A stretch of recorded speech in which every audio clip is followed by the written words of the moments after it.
Hello everybody, it's Sam from Paper Besos. A little bit of a different video in this one. I was just, doing some crocheting, which I've been doing a lot.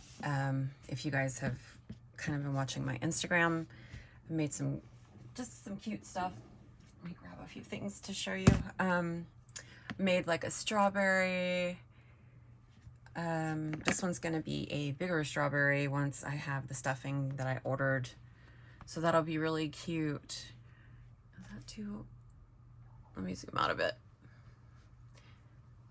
That'll be really cute. And I've done some smaller ones, like, where are the freaking lids for this one? We bought some pine berries the other day, and I wanted to do like a white one, so I made a white one. And I will put some like pink beads on it to make it look kind of like the pine berries we bought at the grocery store the other day.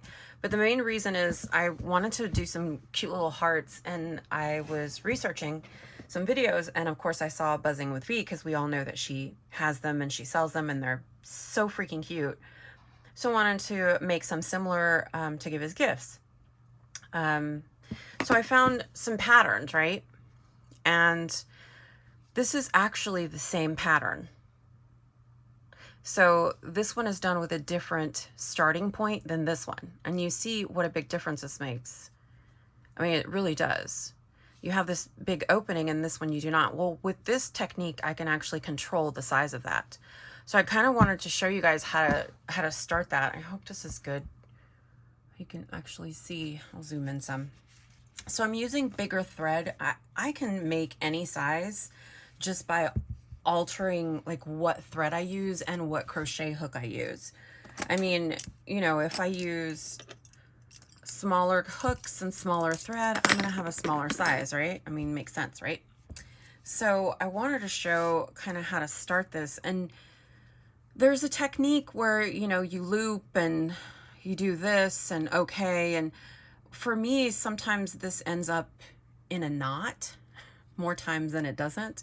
So I collect vintage crochet books. I mean, I have some from the 1910s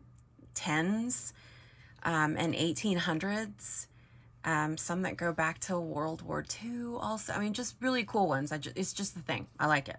So I think in one of those, it showed me how to do the slip knot. So I kind of wanted to show you really quick. So you take your yarn, wrap it around your two fingers. You have a circle. All right. Then I insert my hook. You can see that. I pick up a loop and hold it. So this is what I'm doing. You see that? Now I will start like with this pattern, you chain 3. So the first one that I put in there, I'll pull it tight so that it kind of binds everything together sort of. And then I will do my chain 3. Now for this pattern, hold up. Sorry. For this pattern, it's 3 treble, 3 double, or a 3 triple, 3 double, however you want to say it. So it's kind of easy. I mean, you're doing 3, 3. I'll probably just voice over this and fast forward so you don't have to see me do this whole stinking thing, because this is what takes the time. And see how big this loop is? You can make it small at any point, or even make it, big again if you just pull it a certain way. Hope you can see that. If not, we're out of luck. This whole video is for nothing. I hold my crochet hook a certain way too. I think we all have our own little techniques. I've seen girls hold it like this. I'm like, girl, I don't even know how you do that. I can't. So 3, 3, chain 1, treble. If I have a good pattern, I can make just about anything. I might not like the process and hate it the whole time, but I can make it.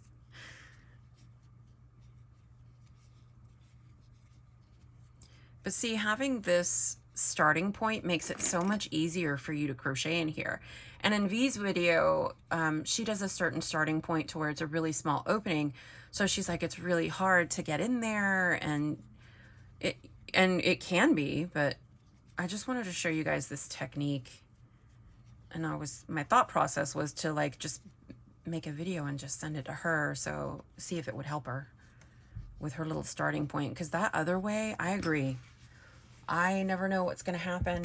I might tie my thing in a knot at the end and then be totally miserable and just mess the whole thing up and have a huge hole, you know, in the middle of what I make like that. So not what you want. That is not the goal sometimes. All right, so this is basically almost complete. Look at that gaping hole, right? So I'm finishing off this project. Let's finish it off. And you can tighten this up at any point. If it bothers you leaving it like that, you can just keep tightening it up until you're done. So that is my slip stitch. I cut my work off and then tighten it up. Well, there's this piece. Oh, this is the piece, the end piece, and this was the beginning piece. You just pull and keep pulling until you have it the way you want it. And there you go. A nice alternative, right? And then you can tie these off, weave them through your work, you know, whatever you want to do, whatever floats your boat. But I just wanted to share that. All right. Any questions? Let me know. Love you. Besos. Bye.